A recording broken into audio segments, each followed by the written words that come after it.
तो देश में कोरोना की रफ्तार लगातार बढ़ रही है। हर दिन नए रिकॉर्ड बन रहे हैं। पिछले 24 घंटे में 1,68,000 से ज्यादा नए मामले सामने आए, जो सवाल उठाते हैं कि आखिरकार कोरोना को कैसे रोका जाए। हमारे साथ दो एक्सपर्ट बने हुए हैं, डीके गुप्ता एमडी हैं फेलिक्स ग्रुप के, और मनोज कुमार सीनियर कार्डियोलॉजिस्ट हैं।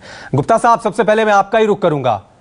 गुप्ता साहब, जब वैक्सीन आई थी तो एक उम्मीद जगी थी कि शायद अब दुनिया से कोरोना खत्म हो जाएगा, लेकिन जब से वैक्सीन आई है तब से देश में मामले भी उतनी तेजी रफ्तार से बढ़ रहे हैं। तो सवाल यही है, क्या वैक्सीन सेंटर तक नहीं पहुंच रही है या वैक्सीन असर नहीं कर रही है? बहुत सारे ऐसे सवाल हैं, क्योंकि जब से वैक्सीन आई है तब से मामले लगातार बढ़ते हुए नजर आ रहे हैं, नए रिकॉर्ड बना रहे हैं। जी बिल्कुल सही सवाल है आपका, वाजिब सवाल है रवि जी। मैं बताऊंगा वैक्सीन का क्या फायदा है। हम सबको पहले क्लियरिटी होनी चाहिए, वैक्सीन प्रिवेंशन नहीं करती इन्फेक्शन को, मतलब इन्फेक्शन से बचाव नहीं करती वैक्सीन। वैक्सीन सिर्फ बचाव करती है आपको बीमारी होने से, बीमारी की वजह से जो कॉम्प्लिकेशन होंगे उनको बचाती है, और डेथ या मल्टी ऑर्गन डिस्फंक्शन होना उसको बचाती है। तो वैक्सीन का क्लियर कट तरीका यही है कि आपको बीमारी से बचाएगी, ना कि इन्फेक्शन ट्रांसमिशन से, और इन्फेक्शन को प्रिवेंट नहीं कर रही। दूसरी बात, वैक्सीन अभी तक सिर्फ 10 करोड़ या 11 करोड़ डोज लगी हुई है, जो लगभग अभी 10% से भी कम है। तो कहीं ना कहीं हमें 60 से 70% आबादी को इम्यूनाइज कराना पड़ेगा। उसके लिए मैं आपको 5 पॉइंट स्ट्रेटजी बताता हूं। प्रिवेंशन मतलब वैक्सीनेशन को हमें स्पीड अप करना चाहिए। नई जो वैक्सीन कंपनियां हैं, जो स्पुतनिक है, जॉनसन है, इन सबको अलाउ करना चाहिए। और जो संख्या रोज कल 30-35 लाख लोगों को लगा है, 1 करोड़ रोज लगाना चाहिए वैक्सीन को हमको। 10 कैंप्स करने चाहिए वैक्सीन के सोसाइटीज में, RWH में, सो दैट हम लोग जल्दी से जल्दी लोगों को इम्यूनाइज कर रहे हैं। एज ग्रुप को ब्रॉड करना चाहिए, 18 साल से ऊपर सबको अलाउ करना चाहिए। प्रिकॉशंस, कोविड अप्रोप्रिएट बिहेवियर के लिए राज्य सरकारों को जमीनी स्तर पर कठोर कार्रवाई करनी चाहिए। अदरवाइज हम जो ये सर्च जा रही है, जो आपको कर्व ऐसे दिख रहा है स्टीप, इस कर्व को हम फ्लैटन नहीं कर पाएंगे। इसका लाखों में आ रहा है, आगे और बढ़ेगा। और जो आप दिख रहा है वो टिप ऑफ आइसबर्ग दिख रहा है, नंबर और कहीं ज्यादा है। जो एसिम्प्टोमेटिक लोग हैं, जो लोग करवा नहीं रहे। तीसरी चीज है पार्शियल लॉकडाउन। जितनी भी राजनीतिक रैलियां हैं, जितने धर्म आयोजन है, जितने क्लब है, रेस्टोरेंट है, पब्स हैं, मॉल्स हैं, स्कूल्स हैं, सेमिनार्स हैं, कॉन्फ्रेंस हैं, इन सबको अगले 3 महीने के लिए बंद कर देना चाहिए। नाइट कर्फ्यू कंटिन्यू करना चाहिए।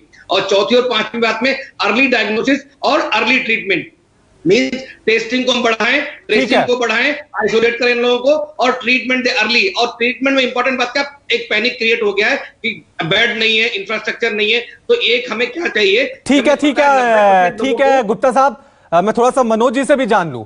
मनोज जी, क्योंकि लगातार कोरोना को लेकर कई तरह के सवाल अभी भी जहन में है, लेकिन एक सवाल यही आता है कि क्या कोरोना को लेकर एक प्रॉपर रिसर्च हमारे देश में हुई है? ये कोरोना क्या है? ये नेचुरल है, ये ह्यूमन मेड है? इसके सिम्टम्स को लेकर हर 1 महीने बाद नई नई बातें सामने आती हैं कि कभी स्मेल चली जाएगी, कभी सांस रुकेगी, हर दिन नए सिम्टम्स सामने आते हैं। आपको लग रहा है कि प्रॉपर रिसर्च, इस देश के वैज्ञानिकों को एक श्वेत पत्र जारी करना चाहिए कोरोना को लेकर, क्योंकि इसके बारे में जानकारी नहीं है और हम अलग अलग उपाय कर रहे हैं, जल्दी से लॉकडाउन लगा दो, ये कर दो, वो कर दो, और कोरोना उतनी रफ्तार से आगे बढ़ रहा है।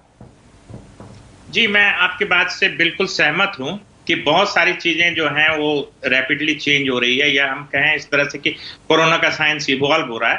बट ऐसा नहीं है कि हम लोग बिल्कुल अनभिज्ञ हैं और हमारे लोगों को पता नहीं है। जैसे न्यू म्यूटेंट स्ट्रेन जो आए, आपको जो डबल म्यूटेंट स्ट्रेन, वो यूनिक है इंडिया के लिए खास करके। बट हमारे यहाँ कुछ लिमिटेशंस हैं, जैसे जेनोमिक सर्वेलेंस जो हो रहा था वो बहुत कम मात्रा में हो रहा था। और आप देखें, पंजाब से रिपोर्ट आई कि 80% लोग थे, उसमें यूके स्ट्रेन पाया गया।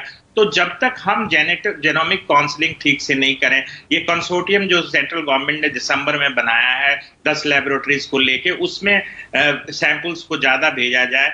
तो और जैसा डॉक्टर साहब ने कहा कि और वैक्सीन को भी इंक्लूड करना चाहिए। और सबको पता है कि सुपर स्प्रेडर्स होते हैं, और हम लोग सुपर स्प्रेडर्स इवेंट्स कर रहे हैं।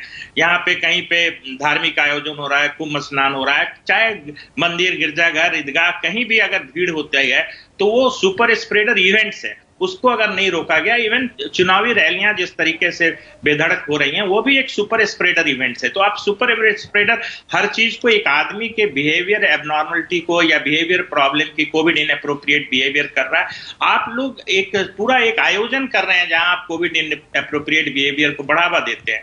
तो इस चीज को तो ध्यान रखना है कि हर आदमी कोविड एप्रोप्रिएट बिहेवियर को पालन करे।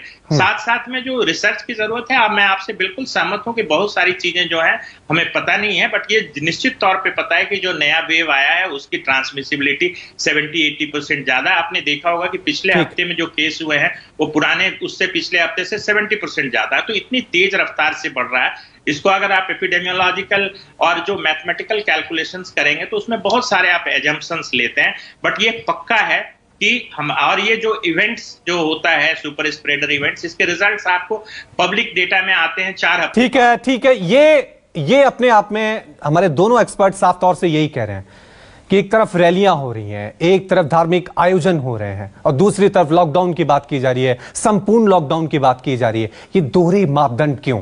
ये सुपर स्प्रेडर एक तरफ है, दूसरी तरफ हम सख्ती की बात कर रहे हैं। ये दोनों चीजें चलेंगी तो हम कोरोना के खिलाफ जंग कैसे जीतेंगे? प्रिवेंशन और ट्रीटमेंट दोनों एक साथ चलने चाहिए। बहुत बहुत शुक्रिया आप दोनों का हमारे साथ जुड़ने के लिए। वहीं एक और बड़ी खबर अपने दर्शकों को बता दें कि लॉकडाउन को लेकर महाराष्ट्र कि सरकार लगातार बैठकें कर रही है। सीएम उद्धव ठाकरे और डिप्टी सीएम अजीत पवार के बीच बैठक हुई है। आज सुबह 11 बजे लगातार यह बैठक होगी तो कई बड़े फैसले उस बैठक में लिए जा सकते हैं। कहा जा सकता है कि महाराष्ट्र में संपूर्ण लॉकडाउन पर इस बैठक में विचार किया जा सकता है। महाराष्ट्र में 8 से 15 दिनों का सख्त लॉकडाउन लगाया जा सकता है। एक दिन में वहां पर करीब 70,000 के करीब मामले सामने आ रहे हैं।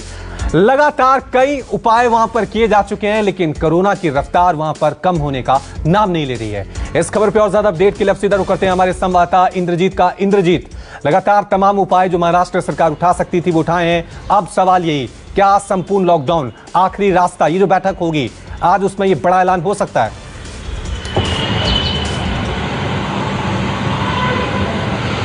बिल्कुल रवि, ऐसा लग रहा है कि संपूर्ण लॉकडाउन एक आखिरी रास्ता बचता है, क्योंकि अब तक जितने भी उपाय किए गए हैं, चाहे नाइट कर्फ्यू की बात हो, इसके अलावा मिनी लॉकडाउन की बात हो, कुछ पाबंदियों की बात हो, जो संख्या घटनी चाहिए वो नहीं घट रही है, उस तरह से नहीं घट रही है और लोग उसका पालन नहीं कर रहे हैं। आप देख रहे हैं कि कई जगहों पर जहां सब्जी की दुकानें हैं या जहां एसेंशियल सर्विस है, जैसे परिवहन सेवा है, वहां पर काफी भीड़ हो जा रही है और एक साथ बड़े पैमाने पर लोग आ जा रहे हैं और वहीं से जो संक्रमण है वो तेजी से फैल रहा है। पिछले कुछ दिनों देखा गया है कि जैसे कि कुछ त्योहारों में बड़ी संख्या में लोग शामिल हुए, इसके बाद वहां पर जो कोरोना का विस्फोट हुआ। यही कारण है कि न सिर्फ मुंबई, महाराष्ट्र के कोने कोने में कोरोना का विस्फोट हो गया है। कई ऐसे शहर हैं जो पूरी तरह से तबाह हो गए, कई जगह ऐसे हैं जहां ऑक्सीजन की कमी है, वेंटिलेटर की कमी है, हॉस्पिटल की कमी है, बहुत सारी दिक्कतें आ रही हैं। लेकिन महाराष्ट्र सरकार जी, आप नजर बनाए रखें इस बैठक पर, आपसे हम लगातार अपडेट लेते रहेंगे। देखना यह है कि क्या आज महाराष्ट्र में संपूर्ण लॉकडाउन का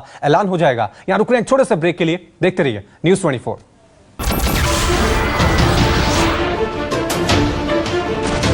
नमस्कार, मैं हूं मानक गुप्ता। अगर आपको हमारा ये वीडियो पसंद आया हो तो इसे लाइक और शेयर जरूर करें और हां, हमें सब्सक्राइब और फॉलो करना ना भूलें ताकि आप देश और दुनिया की कोई खबर मिस ना करें। तो जुड़े रहिए हमारे साथ और देखते रहिए न्यूज़ 24।